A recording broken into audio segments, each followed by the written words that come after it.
Guys, আমরা চলে এসেছি বং রুদ্রনীলের চ্যানেলে এবং আমরা আজকে আবার একটা নতুন ব্লগ করতে চলে এসেছি, যেটা বলেছিলাম যে ব্লগ 2 বলে।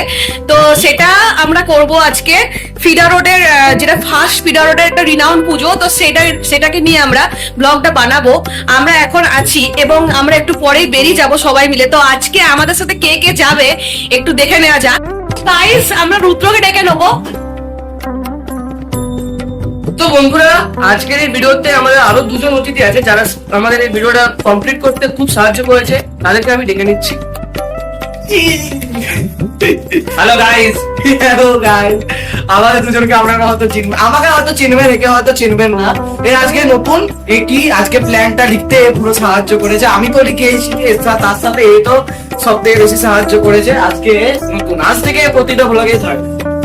তো গাইস, এরপরে আমরা যাব আমাদের অভিযানে, সেটা হচ্ছে ফার্স্ট ফিডা রোডের দুর্গাপুজো অভিযান। আমরা আপনাদেরকে আপ টু ডেট সবকিছু জানাবার চেষ্টা করব, আমাদের সাথে থাকুন।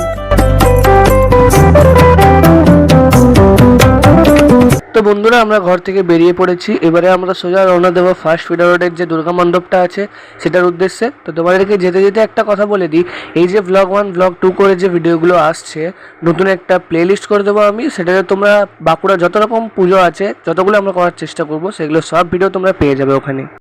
আমরা চলে এসেছি আজকে ফার্স্ট ফিডা রোডের একদম একটা রিনাউন পুজোয়।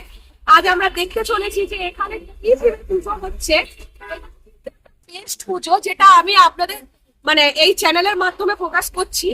ঠিক আছে, তো আস্তে আস্তে আমরা এই পুজোর মধ্যে দিয়ে যাব। তো আমরা একদম প্যান্ডেলের সামনে আছি এবং উল্টো দিকে দেখছি কিছু কাঠের, মেবি কোনো কাঠের কোনো কারুকার্য এখানে অনেকগুলো ভাবে তৈরি করা আছে, মানে যেগুলো আর কি প্যান্ডেলে সাজানো হবে। তো আমরা সেটাকে ফ্রেমে বন্দি করছি, আপনারা নজর রাখুন।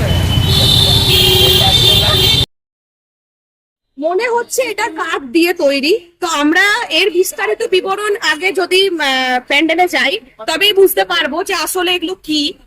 তো আপনারা পুরো ব্লগটা দেখুন, তাহলে বুঝতে পারবেন যে কি দিয়ে এবারে থিমের পুজো হচ্ছে এবং অতি অবশ্যই আসবেন।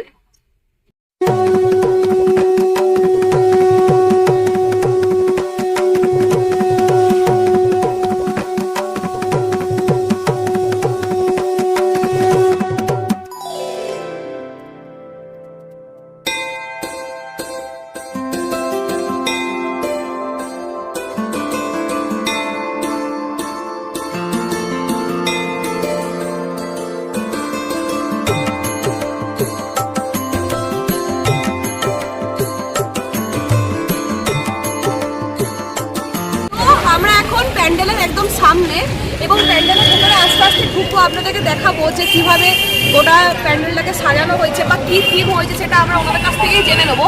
আসুন। তো বন্ধুরা, তোমরা দেখতে পাচ্ছ এখানে কত জিনিসপত্র রাখা আছে, আর 4-5 জন দাদা মিলে কত সুন্দরভাবে কাজ করছে। তো তোমরা একটু পরে জানতে পারবে প্যান্ডেলটা কতদিন সময় লেগেছে করতে, কি কি জিনিসপত্র দিয়ে ব্যবহার করা হয়েছে প্যান্ডেলটা করতে, তারপর এটা কোন থিমের প্যান্ডেল, তোমরা সবই জানতে পারবে। তার আগে তোমরা এই গোটা প্যান্ডেলে তোমাদেরকে আবার ঘুরিয়ে দেখিয়ে দিই। তো চলো।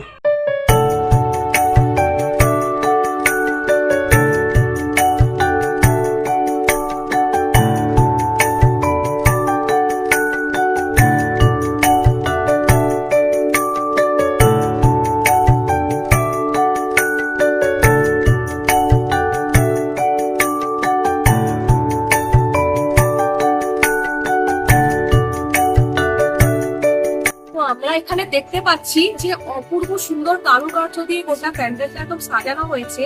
মনে হচ্ছে এটা কাঠ আর নারকেল দড়ি দিয়ে তৈরি, তবে পরে কি আরো ভাবে তৈরি হয়েছে বা প্রতিমা কি দিয়ে তৈরি হয়েছে সেটা আমরা গুরুর কাছ থেকেই জেনে নেবো। আসুন। তো আমরা একদম মণ্ডপের ভেতরে আছি। আমরা একটা দাদার কাছ থেকে জিজ্ঞেস করে জানতে পারলাম এই থিমটার নাম হস্তশিল্পে দুর্গা মেলা। ওনারা খুবই ব্যস্ত, সেই কারণে ওনারা সময় দিতে পারছে না একটু বলার জন্য।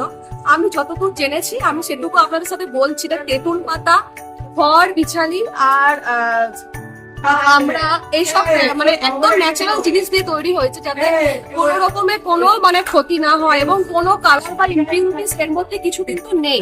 অসম্ভব সুন্দর, এবং দুর্গা প্রতিমা কিন্তু এরকমই, কোনো কালার হবে না, মানে একটা ইউনিক রকমের করা হয়েছে। এবং উপরটা আমি দেখে যাচ্ছি খেজুর পাতা দিয়ে করা হয়েছে, সেটা খুবই সুন্দর লাগছে দেখতে। তো এইটুকুই আমরা জানতে পেরেছি, বাকিটা আপনারা এলেই দেখতে পারবেন যে কিভাবে কি হচ্ছে না হচ্ছে।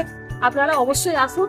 নমস্কার বন্ধুরা, ফার্স্ট পিরিয়ডের প্যান্ডেল প্রিপারেশন আপনাদেরকে দেখালাম, সমস্তটা বলার চেষ্টা করলাম যে প্যান্ডেল কিরকম হচ্ছে, প্যান্ডেল কি দিয়ে তৈরি হচ্ছে, এবং সব কিছু জানার পর আমরা যতটা হতভম্ব ছিলাম ততটাই হয়তো আপনারা হতভম্ব ছিলেন। সাথে থাকুন, পরের ভিডিওতে হয়তো এর থেকেও বড় কিছু আনার চেষ্টা করব। আর আপনাদের অনির্বাণ কিছু বলতে চাই। তো এখনের জন্য বাই গাইস, এবং ভিডিওটিকে লাইক করবেন, শেয়ার করবেন এবং অবশ্যই সাবস্ক্রাইব করবেন।